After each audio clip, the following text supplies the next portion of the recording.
Tonight, News 4 Jax investigates. His tenants accuse him of getting rich off poor people's backs. And now the millionaire pastor who owns the Eureka Gardens apartment complex is taking more heat for investing more than $1 million in a Christian retreat center. News 4 Jax investigator Tarek Miner traveled to Memphis and learned Reverend Richard Hamlet's foundation, Global Ministries, purchased a $1.25 million satellite campus earlier this year to expand his ministry, while hundreds of his Section 8 tenants continue to live in squalor. Memphis locals say Reverend Hamlet is focused on building his own empire rather than trying to improve the quality of life of the people he well knows are living in the subsidized housing complexes he owns. Many are in desperate need of repair, and this is what we found in Memphis. Apartments infested with bugs, brown water, rats, and black mold. We found electrical and structural issues.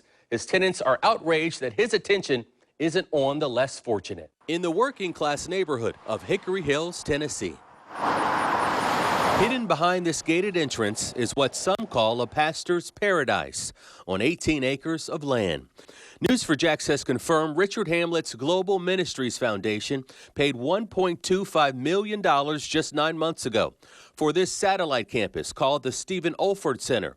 It's a facility the pastor says is designed to teach men and women how to preach. It is a place where ministers can come, where churches can come and be fed and taught by Dr. David Olford. The center features 60 dorm rooms, a commercial-grade kitchen, dining facilities, a swimming pool, and a chapel that accommodates 250 people.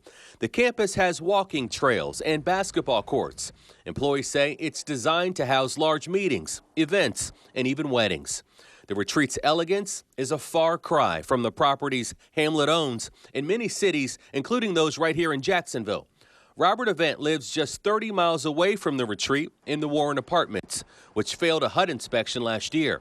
Avant says when the family living above him uses the bathroom, the sewage runs down the wall into his apartment.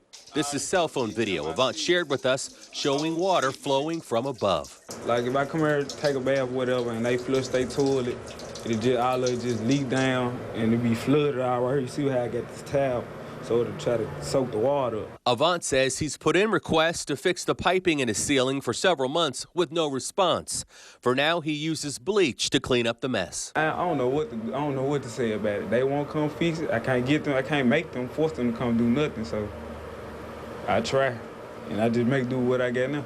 The problems don't stop there. At 3 of Hamlet's Section 8 housing complexes here in Memphis, residents complain of persistent black mold, unsanitary drinking water, and bathrooms in deplorable condition. How did your kid get sick?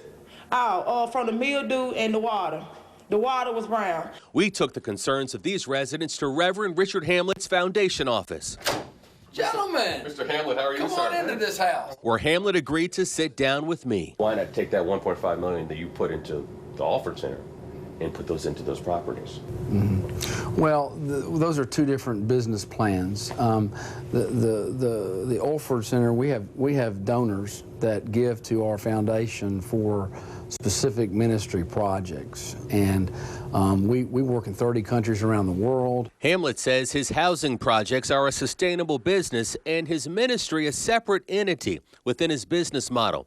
He says he made substantial improvements at his 3 troubled apartment complexes, evacuating 45 families out of their homes because of the poor conditions, and then moving them back in after the repairs were made earlier this year.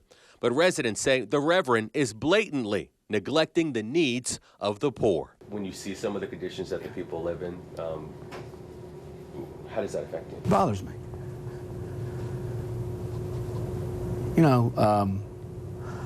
My heart is to come and help those who are who need to be empowered, and those who are the disadvantaged. Excuse me. I mean, this is impromptu, but that's my mission. I want to build bridges to help those who are the least and the disadvantaged. He's a criminal. He's a criminal masquerading as a man of God, and he's doing it with public money. He is taking advantage of people in the most vulnerable of circumstances and retaliating against people who complain. Brad Watkins, director of the Mid-South Peace and Justice Center, says the purchase of Hamlet's Retreat Center in the midst of a federal housing investigation disgusts him. He says it sends the message that Hamlet's growing empire is more important than the people living in squalor in Memphis, Jacksonville, Orlando, and New Orleans. Watkins is planning a boycott of the Stephen Alford Center. We're going to make sure that every church congregation that considers going there takes their business somewhere else. You cannot do God's work in the den of a person who is the worst sort of example of Christianity and the worst sort of example of a pastor and a reverend. Reverend Hamlet says he wanted the legacy of the Stephen Alford Retreat Center to continue after Dr. Stephen Alford's death. The Alfords and the Hamlets are family friends. Reverend Hamlet owns 61 properties in 8 different states and reports an annual salary of $485,000 a year. We've also learned, according to tax documents, Hamlet hired his family. His wife, Ginger, who's the director of the Women's Outreach, makes about $70,000 a year. His 2 sons, Lucian and Hunter, who are the foundation's financial analyst and the asset manager, pull in $60,000 a year. And his daughter, Natalie Metcalf, who is the corporate secretary, makes $40,000 a year.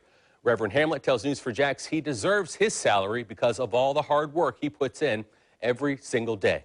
Tarek Miner, Channel 4, the local station.